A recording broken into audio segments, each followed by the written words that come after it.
and Learn, Leadership R&D, How to Lead Yourself and Your Team Through, well, anything. I'm Adrienne Klein, Director of Programs and Community Engagement at the Oregon Bioscience Incubator, and I'm so glad you're here with us today.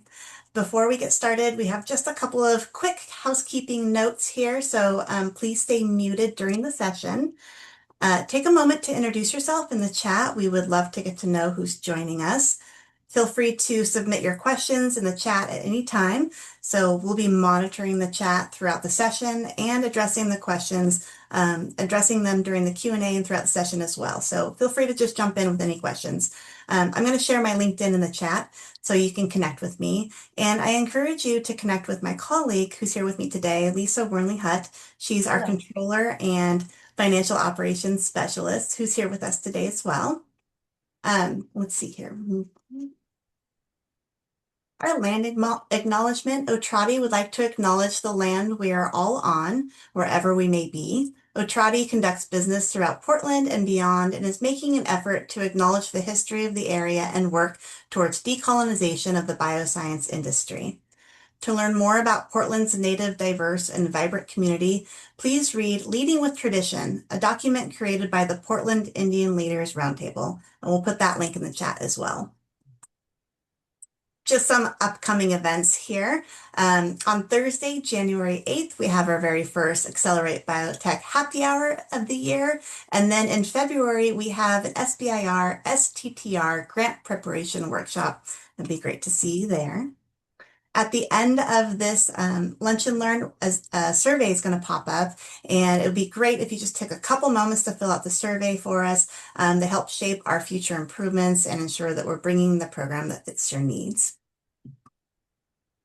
So today's Lunch and Learn is presented by Josh Ellison. The Lunch and Learn is called Leadership R&D, How to Lead Yourself and Your Team Through, well, anything. Josh's expertise is shaped by two perspectives, executive and coach. That combination is his edge. As an executive, he experienced the daily pressures and isolation leaders face and the resilience it takes to navigate them. As a business coach for more than a decade, he has worked with hundreds of high performers, helping them strengthen determination, align teams, and drive strategy. A founder of multiple companies with the MBA in new venture creation and management, Josh has lived the journey he now guides others through. He built leader circles to provide leaders and managers with a practical, trusted support system. So today, please welcome Josh Ellison. All right. Thank you, Adrienne. Appreciate it. Glad to be here. Welcome all. So glad you're all here. And let me get into this. Let me go ahead and share my slides here. And I apologize for the menu bars up here. I messed with that beforehand, couldn't figure it out. So I know that bugs me. If it bugs you, I apologize right to start. It looks great. Thank you, Josh. Yeah, thank you. So, and feel free I know Adrienne mentioned it, feel free if you've got questions as we go along. There'll be a Q&A at the end, but please feel free to drop any questions that you have in the chat as we go along. And give me just a second. I think, okay. The chat disappeared on me, so I'm going to keep that up too, just so I'm aware of that as we go through. So all right, well, let's go ahead. I'm going to use the chat. So bear with me. This is not the typical format that I'm used to, as the OBI team can attest to. I usually don't talk at people for 45 minutes to an hour. I'm usually facilitating discussion and workshops and kind of moving teams toward some kind of outcome. So anyway, I understand you all are likely eating and this is your lunch hour, and I appreciate you being here. So I'll try to make this just more interactive light. So I'm going to ask you probably just, maybe a half dozen times to drop your thoughts in a chat as we move through our time together. So with that in mind, let's go ahead and start with, this is an easy one. What are you all having for lunch? So you can start making me hungry.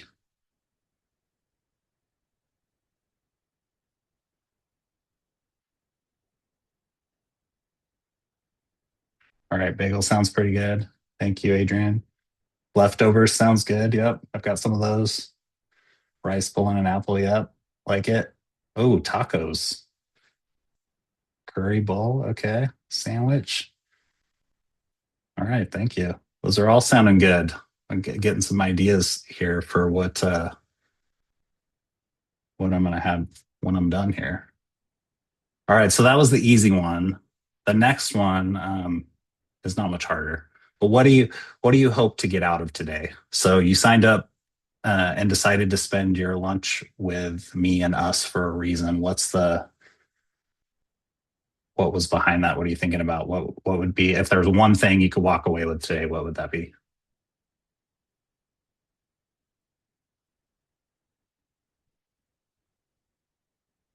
Great.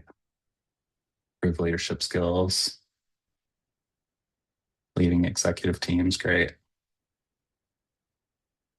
Yeah, absolutely. Leadership can be lonely. Yeah, we'll be talking about that a little bit.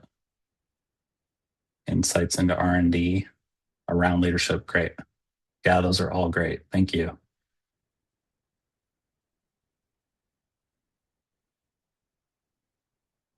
And tools to communicate with colleagues. Yeah, that's great. We'll kind of touch on that for sure. All right, thank you all. I appreciate it. Always makes our time together more meaningful. The more you all are willing and able to engage, so I can really kind of tailor our talk to what you all want. So thank you. Okay, and learning to find space and produce my text. Okay, and challenges in leading R&D. Yeah, good. No worries about slow replies. That's great. And connection. Okay. All right. Great. Thank you all. All right. All right. So we're gonna talk about leadership R&D today. I'm gonna if you're thinking this is the R&D you're used to, which is research and development, you are in the wrong lunch and learn. So feel free to jump off now. We're not going to be talking about Gantt charts or clinical trials. The R&D I'm referring to with leadership R&D is resilience and determination. Um, and what we're really talking about when we talk about resilience and determination is the soft skills. So I've been working with leaders as a business coach for over a decade now, and what I've noticed is that we tend to spend most of our time training on hard skills. So the skills that really the skills of the job, if you will, and not enough time training on the soft skills and which are the ones that really help keep people in their jobs. So really kind of the behaviors, if you will. So that's what leadership R&D really is. Like you've got the hard skills down. I want to just kind of nudge you a little further into the soft skills. In thinking about this talk when Adrian and I first talked about this months ago, leading up to it, I was thinking about this will be in December. What would be the most kind of valuable thing for you all, being as you're giving up a lunch hour to sit here and listen to me talk for an hour. And so in thinking about that, I was thinking about just you know, being in the bioscience industry. I would imagine that you already have a ton of uncertainty because you literally are, and I'm going to move to this next slide here. You're inventing the future. Like that's your job. I mean, you're thinking of all these things that haven't existed yet. And that's a complex and tough thing under the best of circumstances. And so just thinking back over this past year, I mean, there's just all this added uncertainty, I feel like, and from working with leaders and their teams, it's the reality. And so this is why we're talking about it, because there's just such this level of I thought it would be helpful to talk about with the uncertainty, and then also moving into the holidays, because there tends to be potential challenges there as well. And so I just thought this was well timed, and so I hope you all find it useful. So digging into this a little bit more, thinking about what it is to be in the industry that you're in, and especially now. I love this image of a light switch. Like you've got essentially light switch funding, is what I'm hearing and what I've heard over the course of the year. That yeah, one day it's on, next day it's off. Like you really don't, you can't rely. It's not reliable or stable like it used to be. Um, and so having all this uncertainty, in addition to things that were already happening before that, where you've got maybe a smaller talent pool. So you might have some poaching among competitors, maybe regulatory issues, and then hopefully not heartbreaking setbacks, but setbacks. And so over the next, 35 to 40 minutes, we're going to be talking about how to, in the midst of all of this, how do you continue to push forward in a healthy, hopefully sustainable way? And that starts with you. It's kind of like that whole thing of, I'm sure you've heard it before, but put your mask on first. If the plane's going down, you put your mask on first. And once your mask is on, you can go ahead and help your team do that. And so that's really like leadership R&D. It's you first, building resilience and determination for yourself. And then you're modeling that and creating an environment where you can do that for your team. And so that's what we're going to touch on today. We're talking 30 to 40 minutes, so we're just going to scratch the surface. So I encourage you to, anything you're interested in, you'll get some resources listed when Adrian sends stuff out. So I encourage you to dig in on anything that you find valuable or intriguing. So. Okay, so let's talk about, let's just define resilience and determination because they're two different things, obviously. Resilience is the ability to take a hit and get back up. So having those setbacks, dealing with uncertainty, getting knocked down and being able to get back up, that's resilience. Determination is the ability to continue moving forward. Like once you're up, it's the ability to keep moving. So resilience is really about getting back up, and determination is about continuing to move forward. And you can be resilient, survive the crisis, and still be stuck standing still. So that's why we need both resilience and determination. So we're going to do another quick little interactive bit here for the next slide. So when bad news hits, how do you tend to respond? In a moment, I'm going to ask you to drop this into a chat, but we're going to talk about it a little bit first.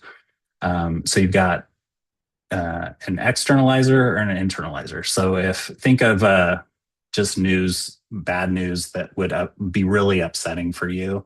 It might be maybe that a grant is canceled, or you're having conflict maybe with somebody you work with, that sort of thing. So what's your initial reaction? How do you tend to respond? Do you tend to get amped up, want to vent out loud to others around you? Maybe draft an angry email that you don't send? Or do you tend to shut down, maybe go quiet, retreat into a spreadsheet or a work that you have? There's no right or wrong to this. I tend to be an externalizer. I like to rev myself up at times. And so, it's once again, there's no right or wrong. It's just what's the initial reaction. And it's good to have an understanding of this because it just provides awareness and context for some stuff that we'll be talking about later on. So go ahead and drop in the chat. Are you an externalizer or an internalizer based on that? And no judgment. It's not a diagnosis. I'm not a therapist. We're just getting some data here for ourselves. All right, a lot of internalizers. Okay. Okay, two different ways. Okay, yeah, that makes sense. Internalizer, internalizer, and externalizer. Okay, yeah, yeah, and can definitely be situational. We both, there's no absolute for sure. So appreciate you sharing that, both of you. That's great. I'm glad I have some fellow externalizers. Otherwise, I would have felt a little sheepish, getting myself roped up.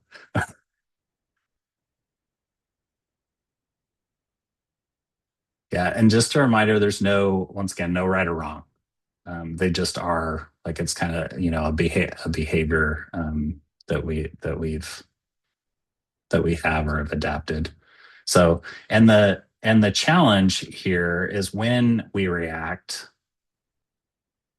The problem isn't the reaction. It doesn't matter if we externalize or internalize. Um, it's the do we get stuck there? That's really where the challenge lies.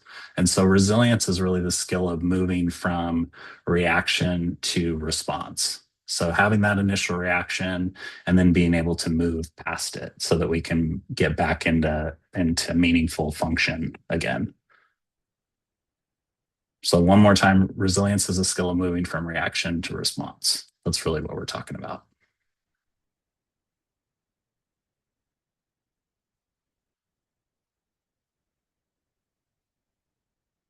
All right.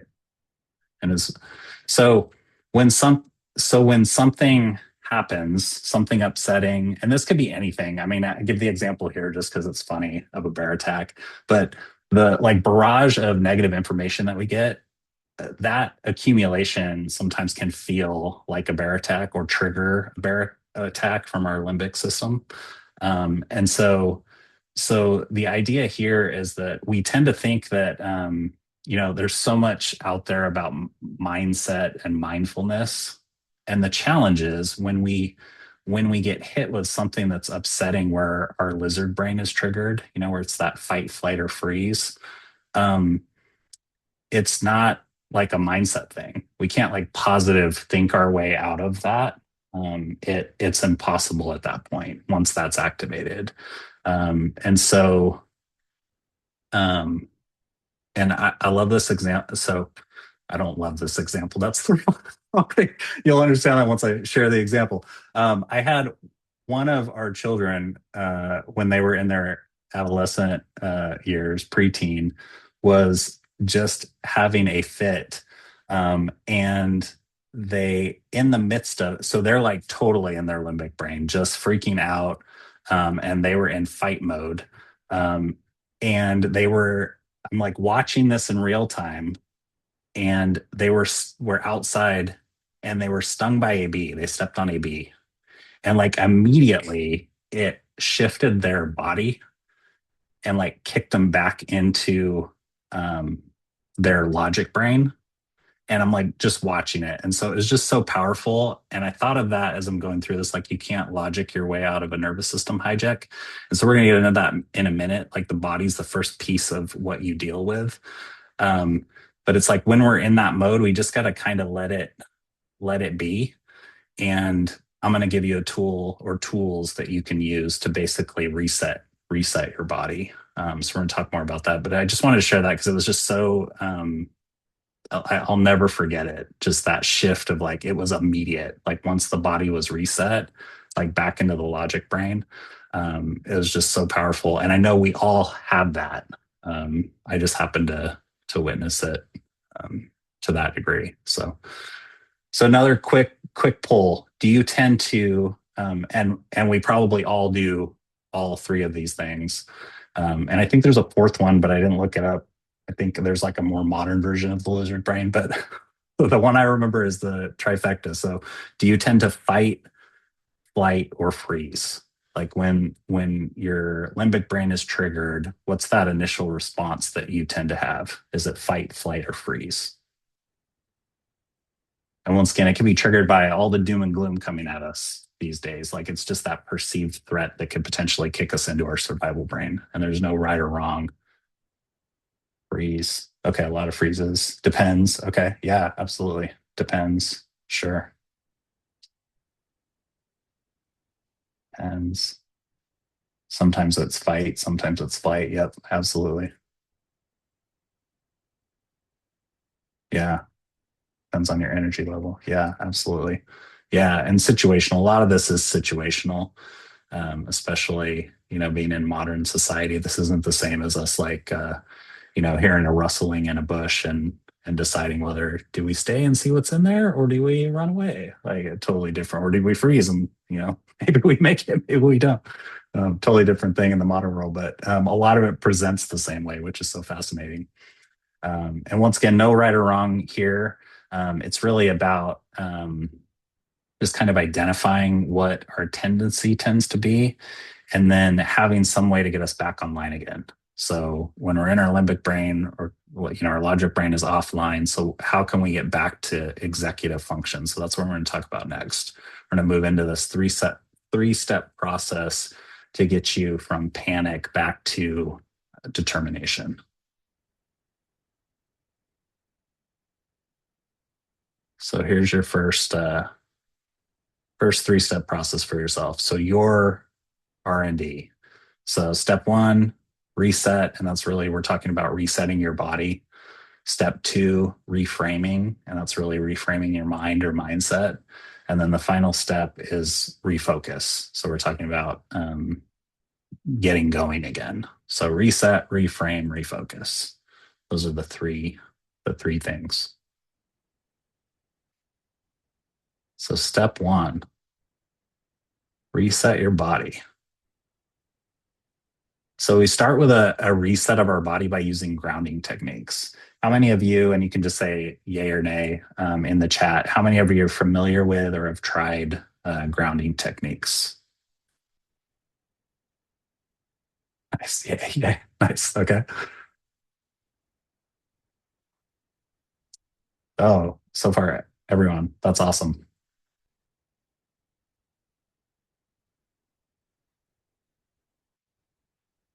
Great. Thank you. Not sure what grounding. Perfect. Totally fine. I'll go ahead and share what those are here in a moment.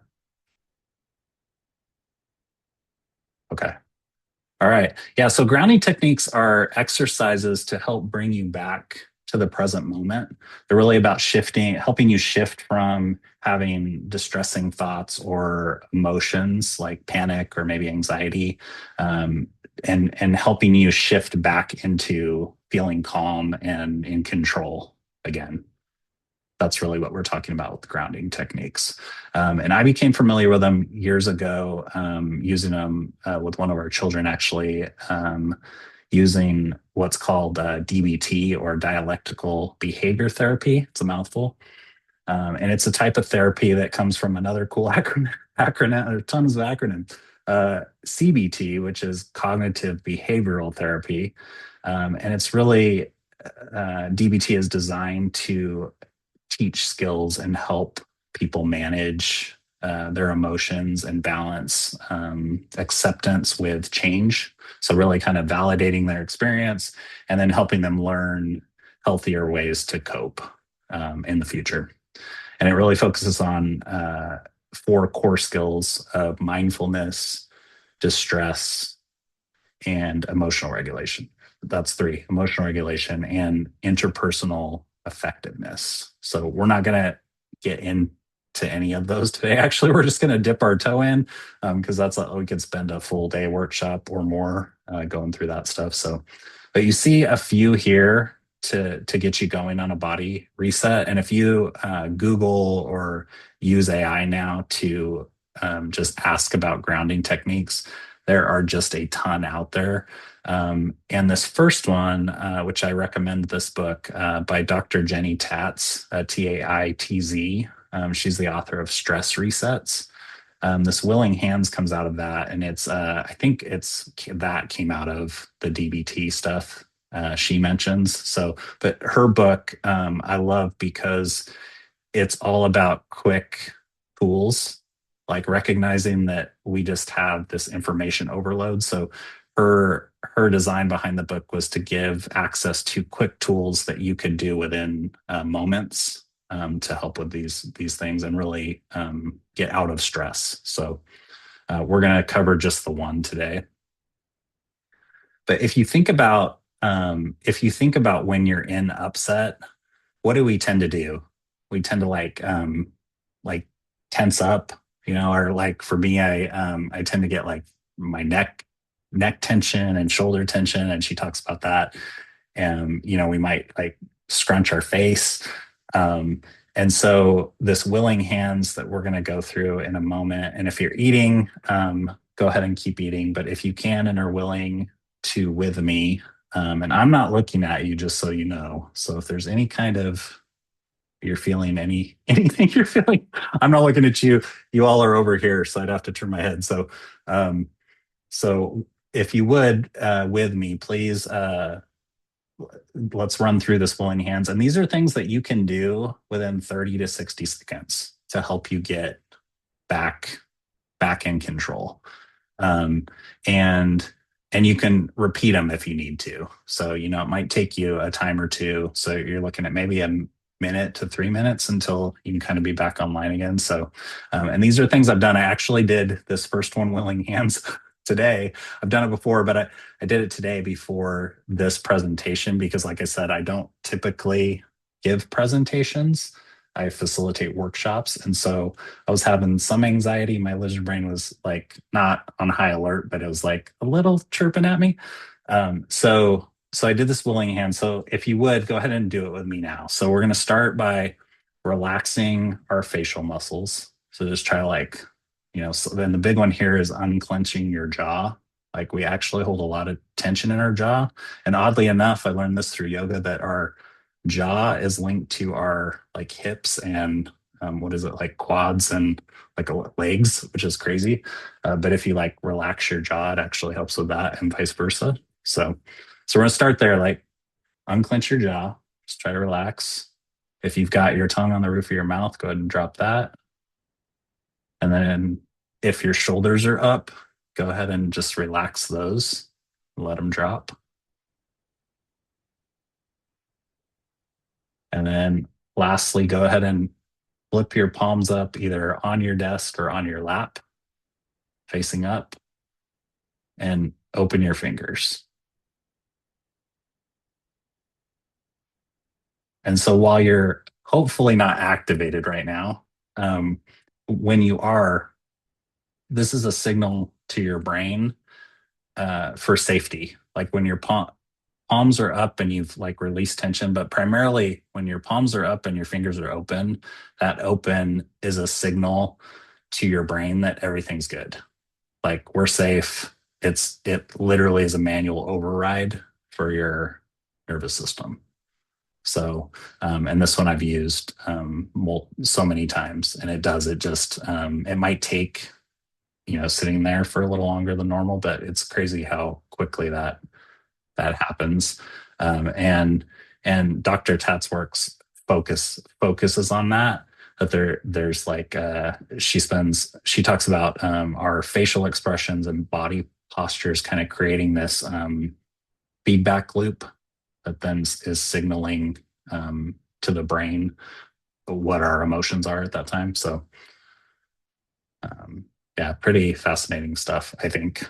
I hope you find it fascinating. But I added a couple others here that we're not going to run through. So you can do breathing, deep breathing. So if you're breathing in for a count of 5, and then the key is having a longer exhale. So you'd exhale for a count of 7. And there's some out there where you like hold. So there's just a ton. I also appreciate one. We couldn't do it today, but where I just splash water on my face and it just instantly, kind of like the bee sting, just less traumatic. So, all right. Well, thank you for playing with that. I appreciate all of you who participated. And then, so once you've got your body reset, next step is like now your logic system is back online. So you can reframe your mind. And this comes from the work of Martin Seligman. He talks about resilient people approaching setbacks as temporary versus permanent. So this like recognize a little 3-step checklist. When you're reframing your mindset, recognize that whatever this challenge is for you, that it's temporary. It's likely temporary. Like 99% of the time, it's likely temporary. So realize that your challenge is likely temporary. It's a bad day or bad week, not a bad life kind of thing. He talks about resilient people being more specific versus pervasive. And so I took this as like avoiding catastrophizing. So we're looking at what the actual issue is and avoiding like, oh, this is like affecting everything when it's really not. It's only affecting this piece. So just being clear on that, being specific in what the setback is. And then lastly, it's focusing on the facts. And this is really, he talks about external versus internal. So what are the external things that you can, that are pointing to things that you can actually resolve or learn from versus shifting, shifting to it being your fault, or, internalizing that and blaming yourself, is the key there.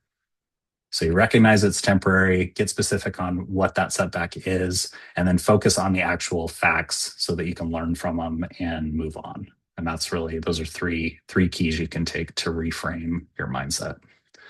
And if you want more on his work, the book is Learned Optimism. And he talks about, this is called an explanatory style. So it's really like, do you tend to be have a pessimistic explanatory style or an optimistic explanatory style? And this is what's cool. These are all things that we can practice. Like, so it's, if you tend to lean more pessimistic, you can practice these and move the other way. Like, I view most things these days, the longer I've lived life, of everything as a spectrum. So it's, where do we currently fall on the spectrum and which way do we want to shift on the spectrum? And that takes effort to do that, depending on what we're talking about. All right. And then the last step here is to refocus your determination. So once you've reset your body, you've reframed your mindset, it's time to get going again. So the step 1 and 2 are really about getting up again. And step 3 is about continuing forward. So resilience gets you up, determination gets you going. And the key here is really about picking a next small step that'll take you in the right direction. So you're not looking like to change the world at this point. It's, what is that tiny, and I would even say tiny, like micro, anything to get you with that momentum again is what we're looking for, to jumpstart that determination so you're not stuck or standing still. And this comes out of Angela Duckworth's Grit, the Power of Passion and Perseverance, which is how she defines determination. She defines determination as being passion and perseverance. And when we have setbacks, passion's easy to lose and perseverance is hard to find. So how do we get going again? It's just in a very small way. So just pick that next small thing that you can do that's going to keep you moving in the direction you want to go. That's really what this step is about. All right. That was a lot in a short amount of time. So let's go ahead and recap. So your 3-step R&D protocol is reset your body. Once you've done that and your logic brain is back online, then you're going to reframe. And then lastly, once you're up to get moving again, you're going to refocus. So choose that next small right step. All right. Hopefully that makes sense. If you have questions, go ahead and put them in there. And like I said, we'll go ahead and we'll have a Q&A, but I'm happy to answer any questions. So it looks like we're doing okay on time as well. So, okay, good. I'm seeing Adrian's head shaking. So, okay. So yeah, so feel free. Are there any questions so far as we're like halfway through here?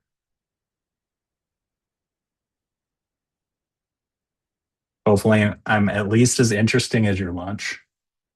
It's my goal today. So, okay, no questions. All right, I'm gonna keep going then. Okay, so let's go ahead. So we've talked about you as a leader. So your R&D. What about your team R&D? Because they're getting hit with the same things. So it's great. You've got a protocol. How do we now start to tackle that for them? And so what I came up here with is three key habits that you can practice to start to help build resilience and determination within your team. And so, and my suggestion is to pick one. pick one of these habits and just start with it. And then once you feel like you've got it under control, go ahead and try another one. And there's a ton of ways to slice this too. So this isn't the only way to accomplish this, but it's a way to do it. So here we go. Okay, three habits. So before we get into that, we're going to talk about the hero versus architect, because we probably all can fall into this trap of wanting to be the hero for our teams. And when I say hero, it's really about shielding them from bad things, um, or wanting to, go it alone. That we want to just handle it, and that could be for any number of reasons. Or we might want to protect our team by absorbing all that stress and anxiety. And so, what I would ask you to do is work toward being an architect. And an architect is one who is building a supportive environment, who's willing to model things like leadership R&D, is willing to validate fear and stress. So really creating that environment using these key habits. So it's about building an environment that your team can feel, that your team can thrive in, versus like having a pizza party. So we're going to talk about these three habits a little more in depth. And same thing, go ahead if you have any questions as we're going through this, feel free. So first one, habit one, model resilience and determination. Whether we like it or not, our team is always looking to us for the answers, for the role model, for how to react. And so you modeling these positive things is huge. So the way that looks is you sharing bad news. So, hey, I've got, we all heard about the news that the grant is paused. That's scary. I'm feeling it. I'm sure you are too. I'm still processing it, but here's what we know so far. So, as an example, and anytime you're going to share bad news, make sure you leave space for a conversation to validate, to have a discussion around their feelings, your team's feelings as well, so that you have an opportunity to acknowledge those. So, you can say, I see you're worried, and it makes sense because we've been working so hard and there's a lot riding on this grant. And then the big one for me, I think maybe the most important, is affirming certainty. So we talk about this, world of uncertainty, and uncertainty has been, around since the dawn of time. But it for some, it feels more uncertain than ever. And so having this opportunity to affirm certainty and safety, and that's as simple as like, we're in this together. Like, yeah, this sucks, but we're in it together and we're going to figure it out. And we've got a ton of examples and experiences where we've done that. So let's talk about what we can do next. Like, that's a way to affirm certainty and allow your team to feel safe. Um,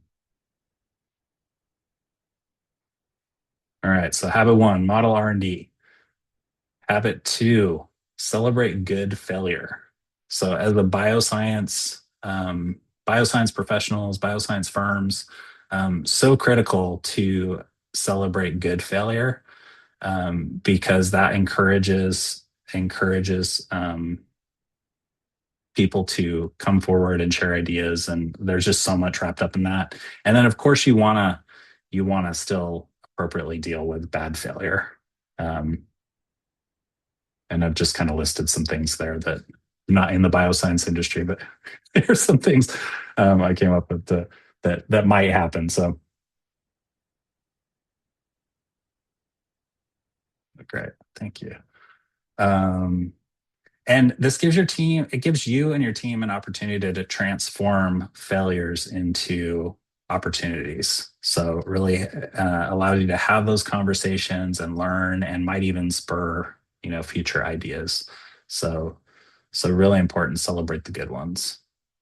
So that's a habit two that you can work on. You choose.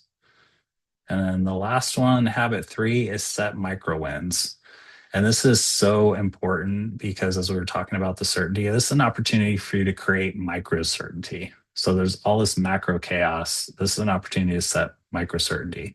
And I'm not saying don't set or scrap your long-term goals. We need those. But as far as your team is concerned and what the focus is, um, the intention here is to set a 2 week target. So try to focus on those 2 week chunks at a time, so that your team can actually hit something and feel good about hitting something. And that just reinforces certainty and drive for determination because they're seeing that they're actually making a difference, versus, maybe having longer term goals like, if they're not even sure if quarterly funding is going to be there next year, that sort of thing, that can be really debilitating. So this is an opportunity to really just focus. Once again, sounds cliche, but it's so true. Focusing on the things we can control and helping our teams do the same. And this is one way to do that. So again, creating micro certainty in macro chaos. And the result of all of this is what's really happening here if you're practicing these three habits. Like I said, there's other habits to accomplish this as well, is you're creating psychological safety. And if you've heard that word or not heard that word, maybe I'll do a quick poll on that. Who is familiar with or has heard, at least heard the term psychological safety?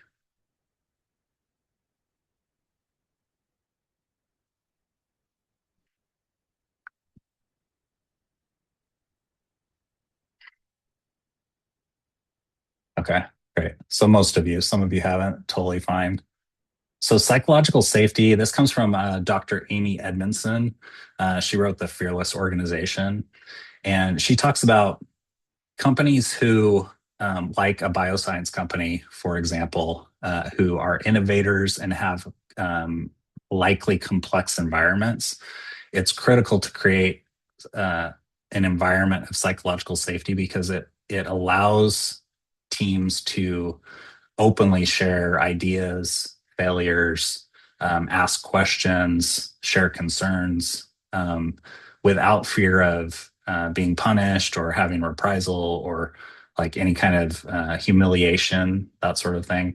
And so practicing those three habits is leading toward having an environment of this. And if you think of, the world we're living in, it can feel really scary. And so having a place where they know they can come and it feels safe and they feel supported and they know they can share what's on their mind without feeling bad about it, is just so incredibly valuable. So any, small work you can do on this as a leader is going to pay just massive dividends over time. So, but definitely huge, huge thing. Thanks for sharing that, Adrian. That's great. Okay. And then as we start to get toward the end here, so we'll do a quick recap. So you've got your R&D as a leader. So you're going to reset your body, and you can do those through various grounding techniques. Once your body's reset, you're going to reframe your mind. And that's recognizing that something is temporary, being specific about what the setback is, and then focusing on external things rather than blame shifting to yourself. Focus on what you can control. And then lastly, so you're up, and then to get you moving again, pick a small next right step that you can take to refocus your determination. So that's yours. And then as your team R&D, you've got three habits. So modeling resilience and determination for your team, celebrating good failure, and setting micro wins. So those are three things. Like I said, I'd pick one. And the key for me is, don't let this be the end. Like you spent, an hour of your time today. So pick one thing. I gave some examples here under now what. So maybe try willing hands for a week. Maybe commit to building one key habit from the team R&D, or maybe set a micro win today for your team. And the key is just pick one thing, something that you're willing to do, and if you can do it today, that's to just reinforce the learning. And I know leadership work is so hard, and it's easy not to do. But when we lean in, it is so worth it. It just, yeah, like I said, it just never stops paying dividends, in my opinion. So anytime we put into leadership work is so worth it. So before we move on to questions, if you would, one more time in the chat, just drop. I know we kind of, actually, we're pretty good on time. Got just over 10 minutes left for questions. But before we do that, go ahead and drop just what's one thing you got out of our time today? What's an insight you had, or maybe a nugget that you're walking away with? If you drop that in the chat, so I know that would be awesome.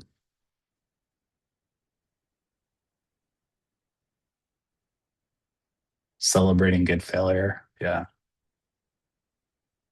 Setting a micro win for determination. How to relax. Yeah. Setting micro wins. Learning willing hands with palms up. Yeah, definitely. Celebrating failure. Yeah.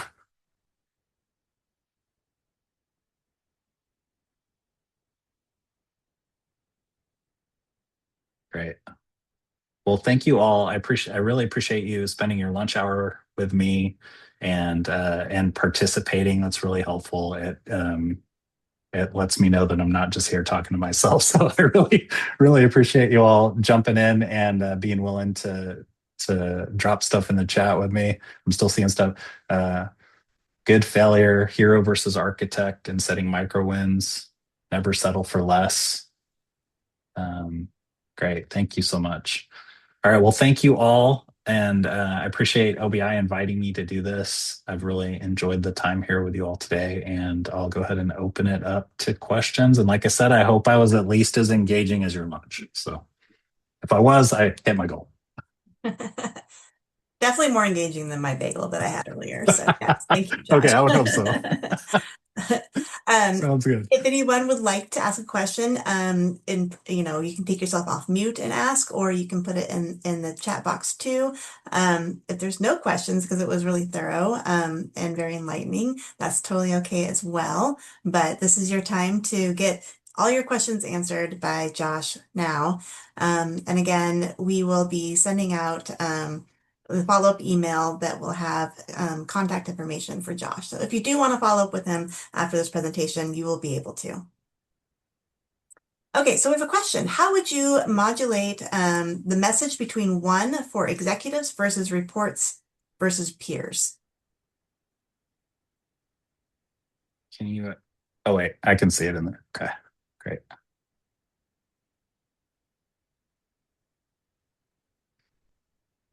I guess, can you give me a little more context, Stephanie, on what you mean? Can you come off would you be willing to come off of mute? Can I stop sharing on this, Adrian? Yeah. So okay. Now I can see. Yes. That'd be great. Okay. Ms. Stephanie. Can you hear me now? There we go. Now I can. Hello. I was curious. I love the session. Thank you so much. I think it's really timely, Sure. Thank you. in particular for me. And just the way you integrated the information and your delivery was very helpful. I think I'll use all of these. I'll try to. My question is, have you seen any kind of success stories in how to deliver the message, these types of messages to an executive team versus a peer versus reports, right? You were talking about Oh, sure. using more the R&D approach and sharing information versus trying to be a hero. Yeah. Is that just kind of a broad brushstroke, or do you find that there's different ways to apply that between an executive team that you might report to versus reports that you might be managing? And you might have covered that and I Yeah. missed Okay. it. No, I didn't. It was more of a broad stroke. What I can tell you from my experience, I understand the question now, so thank you for the clarification. Yeah, there's definitely that different dynamic, right, of peer, or even if you're reporting to somebody and you're wanting to integrate some of this. So my suggestion is, if you're moving sideways or up, to let your peers know, or maybe the person you report to know, that these are the habits you're working on and here's why, um, and just model those. And so hopefully through your behavior and seeing some of the outcomes of that, they might want to talk or have a conversation more about that. Um, and I would actually advise you to do the same with if you're doing this with your team, to let them know that, hey, I'm working on, I picked up these 3 habits from a lunch and learn and I'd like to try them.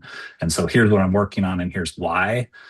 So that then you can get feedback from them, and they see, like, it goes a long way if they see that you're willing to work on whatever you're willing to work on. But the fact that you're sharing, I mean, there's just so much wrapped up in that, that I highly recommend it. And I've seen leaders I work with do that and get huge benefit by doing that. So yeah, absolutely creates openness. Yep, for sure.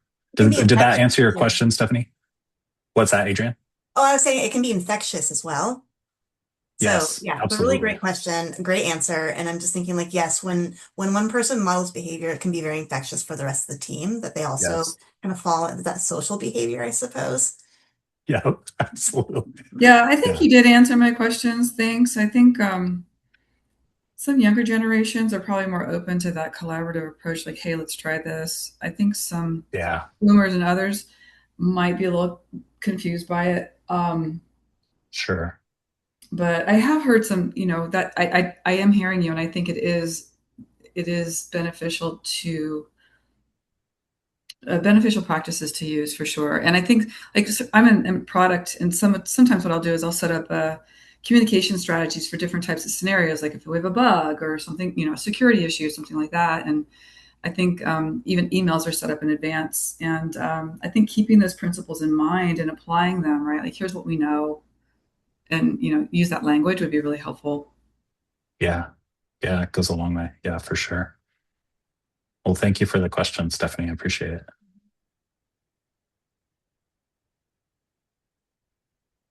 All right. Any others? We still have time.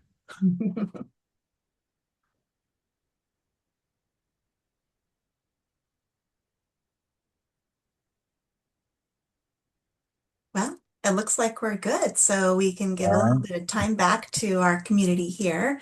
I just Sounds want good. to thank all of you for such an engaging discussion, and a special appreciation to Josh for sharing his valuable insights and experiences. The session has been recorded, and the link along with the slide deck and whatever resources that Josh passes along to me will be shared either later today or in the new year. Just kind of depends on how it all goes today. So if it takes a little bit longer to get to you, don't worry, it is coming. We truly appreciate your participation and look forward to welcoming you at another event soon. And we will put a link to our events in our chat so you can keep up with us. And we hope to see you at the next one. And also, before you go, a short survey will pop up on your screen. So please take a moment to complete it. Your feedback helps us create the programs and topics that matter most to you. So thank you so much, and we hope to see you again. Goodbye, everyone. Thank you all.